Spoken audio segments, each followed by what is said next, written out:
So yeah, so it basically all started with Jenny actually looking for new hardware for a computer, and I thought, you know what, it'd be a great. I need to clean my computer. Earlier on in the year, I cleaned out all the children's computers, and I actually ran out of time. I put a weekend aside to do it, got those all sorted, and they were filthy. Now, Yep. fortunately, my office, even though it's got a carpet and the computer sits on the carpet, which is usually a big no-no, uh, the office has me sit in it and go. It's not a high traffic area, and now that I've got like the windows all shut and everything, I'm not getting a load of dust into the room. But yeah, in general, you shouldn't really put a computer on the Cat floor. hair. Yeah, if you, especially if you've got pets. That so when I'm planning on getting a Labrador at some point in the near future. Yeah, it's going to have to go up. Otherwise, it'll try and sit on top of it. That's what Are you going to dogs call do. it his dog? Is dog? Oh, I'm going to put that forward. For those of you who don't know, I've got his cat and Caboodle, so I just think if I've got his cat, he should have his dog. How do you say Jenny like Forrest Gump? Maybe we don't want to know that. I don't know. So yes, so I started cleaning out my computer and I put it all back together and I actually made a couple of discoveries. So I'm a big fan of not having liquid cooling. So there's two ways of cooling a computer. You can have a big lump of metal on top and blow a fan over it, air cooling, or you can have a big lump of metal on top and flow water through it, and that's liquid cooling. And you get sort of these intermediate things that are called AIOs or all in ones. So you don't have to worry about the faff of having a reservoir and doing your own piping and everything, which to me sounds like a real nuisance. And the only reason I think I've never done it is because the computer I work with is my work computer. If I Hmm. spill water over it, I'm going to be pretty grumpy. And I'm also not going to be able to talk to you fine guys. So, um, and towards the end of this whole thing, I've actually thought, well, perhaps I do want some liquid cooling because it actually does one thing that I hadn't thought about, which is it frees up a lot more space around because I've got a really Yeah. beefy cooler. In fact, if I have a moment, I think I can pull one out and go. It's like the size of my head. It's ridiculous, but it's really really good up until the point where I don't have any space. But I also want to branch out, not just Blender focused, but also game dev in general, Hmm. because I see a lot of people talking about hardware and not getting it. It sounds to me more like people are scared of starting and finding excuses as to why they can't start, rather than actually just starting and seeing what the limitations of their hardware are.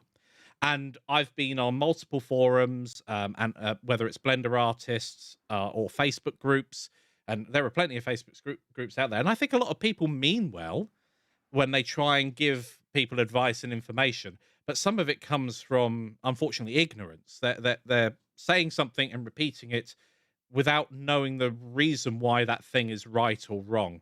And you can end up spending thousands of dollars or pounds on Well, it's like things that that you don't old need. adage, isn't it? Which is a little knowledge is a dangerous thing. Oh, very, very You much know so. just enough to make a huge mistake. And I've done it as well. Yeah, yeah, I have to. I mean, remember my memory buying woes 2 years back. Do you need help, Jan? No, I'm fine. Like, how hard can it be? I'm going to buy some RAM. 4 purchases later. Mikey's like, you can put one of them through the company. Yeah, All the others are your fault. Yeah, no, they are. server RAM and then laptop RAM and then the wrong laptop RAM and something Yeah, else. Yeah, you got there in the end. I did. So yeah, when it comes to like getting started with game dev, you generally do need a bit of a beefy system, but you certainly Mm. don't need a really high end system. Now, it's really confusing as well because Intel over the last 12 years have called their processors i3, i5, and i7, and recently we've had i9. And then you've got the AMD side, which weren't worth having for a while, and now they're really good, and they're pretty much equal these days with modern hardware. But not everybody is going to buy modern hardware. That you can get some great deals of last gen hardware and still have Jenny, a fantastic When you said last time. gen, that's Perfect timing, yes. So it can be quite challenging to pick the parts that you need, but in general, if you focus on the type of component, then you can start picking things out. So, like if you've got your CPU, which is the general brain of the computer, sometimes a program that you're using is going to benefit from that, and other times it's not going to benefit as much. So you've got this, you can have a few cores or many cores, and sometimes a program can take advantage of. My computer's got 16 cores and 32 threads, which means it can process 32 things at the same time. Now, my laptop over there's got 6 cores and 12 threads, and that's called hyperthreading. When you've got two like that, and I think AMD called it something else, but it like doubles up on what the processor power can possibly be. But that's not. It's not always about the number of cores or the amount of gigahertz a chip has, and it can be really, really confusing to anybody looking at hardware. You know, what do I actually need? And it varies as well. So taking Blender as an example, a lot of things in Blender are single threaded.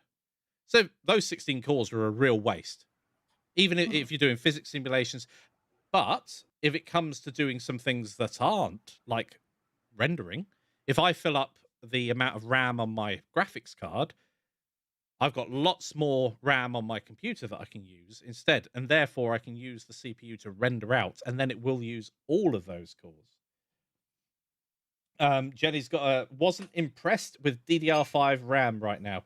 It's brand new. That's the thing with brand new technology. You run the risk of it being very expensive and not giving you much of a performance improvement. And Yeah.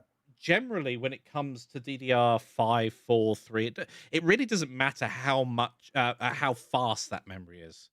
It does in certain circumstances when you've loaded the stuff into memory, but the amount often matters more, especially with game dev or Blender stuff in general. So another one with RAM's probably the next thing, and a lot of I've seen a lot of cheaper systems running with 4 GB of RAM, and the problem with 4 GB of RAM is Windows wants 4 when you start. And I'm going to of course talk about Windows here. Linux is far more optimized, but it still requires RAM to run the GUI and everything. Really, 4 is too small to do game dev with. I would recommend 16 as a baseline for anybody entering game dev or Blender stuff. It gives you lots I of would room. jump in quickly Yep. and say that as of 3.5, there is an Android version of Godot, which if you're running a Chromebook, might actually be worthwhile. Oh, interesting. So you can actually because they put in Android editor specifically for people who are running tablets and Chromebooks because they don't have computers. Now I'm of course it's very difficult because you all come from your own position when you start talking about what hardware someone needs, and I'm going to give a load of generic advice here. And if you're working on 2D stuff, then you don't need a high-end graphics card at all. Well, I mean, it depends on what kind of 2D stuff, and even what kind of 3D stuff. Like Call of Duty is not the same as Human Fall Flat, is not the same as Pong. Yeah, 100%. Well, take 2D. If you were creating a 2D game, then you could get away with integrated graphics. You wouldn't need a high-end graphics card to run that. There would be, and this is where it starts getting in depth, because if you started doing shaders, so you've got a 2D game, but it's using a lot of the shader technology that's on the graphics cards, then suddenly having a decent graphics card can have an impact on frame rate.